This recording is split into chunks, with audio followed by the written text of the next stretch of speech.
Sistem parasimpatik bertanggung jawab terhadap homeostatis tubuh atas fungsi istirahat dan cerna. Dalam hal ini kita kenal rest and digest. Sedangkan sistem saraf simpatik dia bertindak pada lingkungan dan atau suatu keadaan yang stres. Dalam hal ini fungsi tubuh fight or flight, hadapi atau lari. Pada video sebelumnya sudah dibahas perbedaan atau efek dari sistem simpatis dan parasimpatis, baik itu di bagian pupil mata, salivasi, jantung, pembuluh darah, paru-paru, sistem pencernaan dalam hal ini lambung dan usus, ginjal, dan sebagainya. Jadi, meskipun dari berbagai perbedaan, sistem saraf simpatis dan parasimpatis ini juga memiliki beberapa persamaan. Persamaan pertama, sistem saraf simpatis dan parasimpatis sama-sama bagian dari sistem saraf otonom. Persamaan kedua, sistem saraf simpatis dan parasimpatis sama-sama bertugas untuk homeostatis atau menjaga keseimbangan dari tubuh. Persamaan ketiga, baik saraf simpatis maupun parasimpatik sama-sama terbuat dari neuro pascaganglion dan preganglion. Persamaan keempat, baik sistem saraf simpatis ataupun parasimpatis sama-sama berasal dari sumsum tulang belakang. Dan yang persamaan terakhir adalah sama-sama mengatur proses fisiologis tubuh seperti reproduksi, sirkulasi, pernapasan, dan sistem pencernaan. Sistem saraf simpatik merupakan bagian dari sistem saraf otonom, yang mana kita kenal dengan istilah fight or flight, hadapi atau lari. Yang hal ini sistem saraf simpatis aktif pada saat keadaan stres atau keadaan terdesak. Pada animasi ini akan divisualisasikan bagaimana sistem saraf simpatis bekerja pada salah satu organ, yaitu jantung. Di sini kita lihat terbagi atas preganglionik, ganglion, dan postganglionik. Preganglionik artinya sebelum ganglion dan postganglion setelah ganglion, yang mempersarafi dari bagian jantung. Pada bagian saraf ini akan mempersarafi hingga ke bagian tulang ekor atau dikenal dengan paravertebral ganglia. Preganglionik neuron atau neuron preganglionik dari saraf simpatis atau simpatis saraf otonom beroriginasi khususnya di bagian thoracolumbar.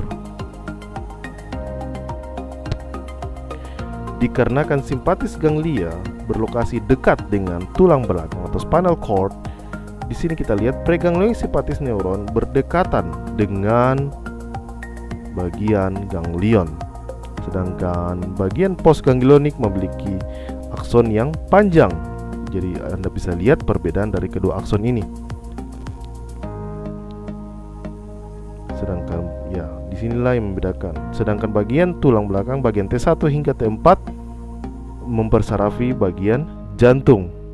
Itulah kenapa pada saat aktif pada spinal cord dan gray ramus dan white ramus di sini pada bagian memiliki bagian yang sama akan melepaskan neurotransmitter asetilkolin, yang mana akan diterima reseptor nikotinik dan mengakibatkan pelepasan noradrenalin dan diterima oleh reseptor beta yang berada di jantung. Hal ini dapat menyebabkan kontraksi jantung.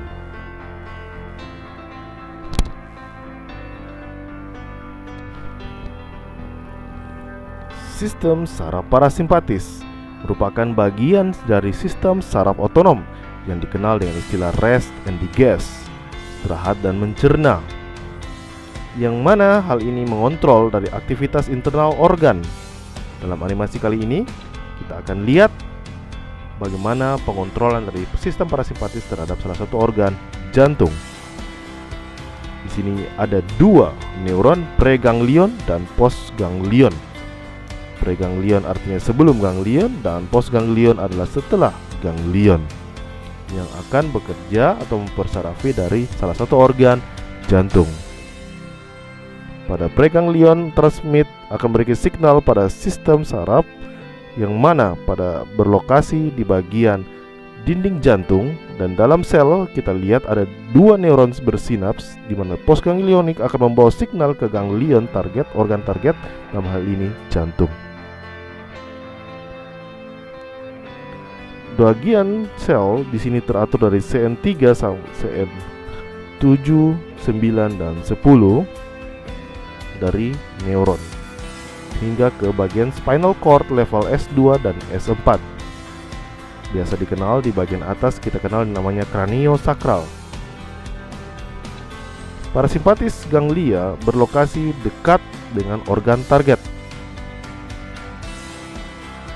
Di sini kita bisa lihat aksonnya pada preganglionik lebih panjang dibanding akson postganglionik. Hal penting lainnya bahwa pre dan postganglion neuron ini ada berletak di bagian mielin, yang mana berarea di postganglionik neuron. Dan di sini mereka memiliki neurotransmitter yaitu acetylcholine dan reseptor nikotinik. Bagaimanapun, neurotransmitter akan beraksi melepaskan neurotransmitternya, merespon acetylcholine dan diterima oleh nikotinik.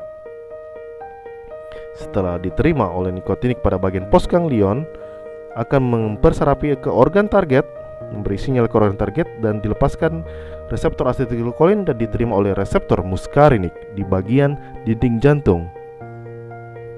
Hal ini akan menurunkan dari detakan jantung atau dari kontraksi jantung. Nah, bagaimana? Sudah paham kan perbedaan antara simpatis dan parasimpatis? Saksikan video saya sebelumnya baik dari sistem saraf otonom, dan simpatis dan parasimpatis, yang mana bisa memperkaya pengetahuanmu. Video berikutnya akan kita bahas mengenai obat-obat apa saja yang bekerja pada sistem saraf simpatis dan parasimpatis. Saksikan terus materi saya hanya di RX Channel. Salam!